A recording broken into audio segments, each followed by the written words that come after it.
What's up, guys? Hopefully you guys can hear me over my 3D printer. I actually have my X-Way completely apart, and I'm doing the bearings because one of them has been making noise. I was under the assumption that the Begodes were, at least the new ones, are pretty waterproof, and I did power wash my wheel a few times, and yeah, don't believe what they say about the waterproofing. The bearings are still not perfect, but I will take this time to upgrade to SKF bearings. And I haven't seen many videos on how to do the bearings on EUCs. So I'll just show you guys what I'm doing here. So basically, I'm printing a tool here. Now this tool is supposed to help with the removal of this bearing.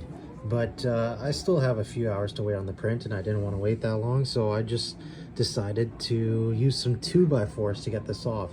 And after I already removed one of them, as you can see here, from this bearing cover or motor cover, and so I know my method works. And with the amount of force it took with just this method, I don't think the print or the 3D print will be strong enough. Even though I am printing with a stronger material, it is PETG, but we will see. So in the meantime, I'm just going to show you guys what you need to do here. So you do need this bearing puller kit. There's a 3-prong bearing puller that you can get on Amazon. Now I'm only using 2 of them. I just have them evenly spaced. They're just kind of loose in there because you'll need them to be kind of in there. So with these prongs on the ends, you actually want to go in from the top. This is going to be hard to film with one hand, but basically you want to go in from the top here on the inside and twist these prongs so that they latch on to the bottom of the bearing on the inner lip here, on the bottom there. And once you have those there, you can get 2 pieces of 2x4 just like this, preferably cut to this size, because you're going to need them on each end of the motor on opposite sides, and you kind of want them to sit in between one of these ribs. It'll just provide more structural rigidity for the motor so you don't bend it.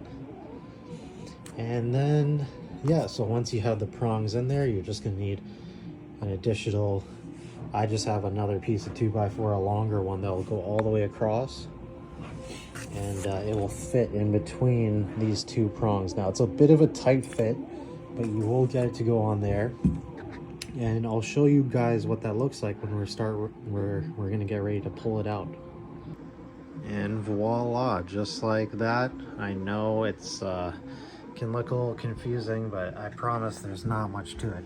So like I mentioned, with the puller, you're gonna get the prongs going from the top, and I apologize, kind of hard to see in here, but basically you're just gonna turn those prongs in so they clamp onto the inside of the puller, and then you're gonna put the 2-inch 2x4s on the bottom on either side, and then I have just another long 2x4, and then we've got the nut for the bearing puller, so you can kind of see here. I apologize, the lighting is so shit here, but yep, you're just going to turn that handle clockwise, and it's going to pull up while pushing down on the motor cover. And that will basically, you just do that a bunch, you'll hear a bunch of popping and sounds, but that's just the bearing making its way out. It's super in there, so I'm not even sure how 3D prints would have been able to do this job, but all it really takes is just some 2x4s and this bearing puller.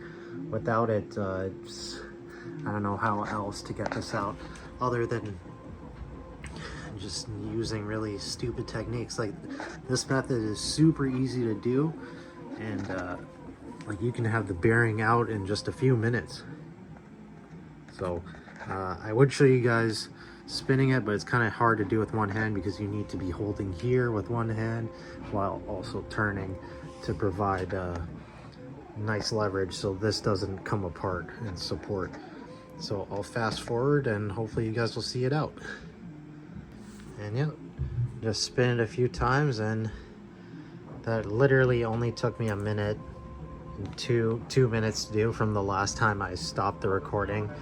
So it's really easy to do. All right guys, good luck. If you have any questions, let me know.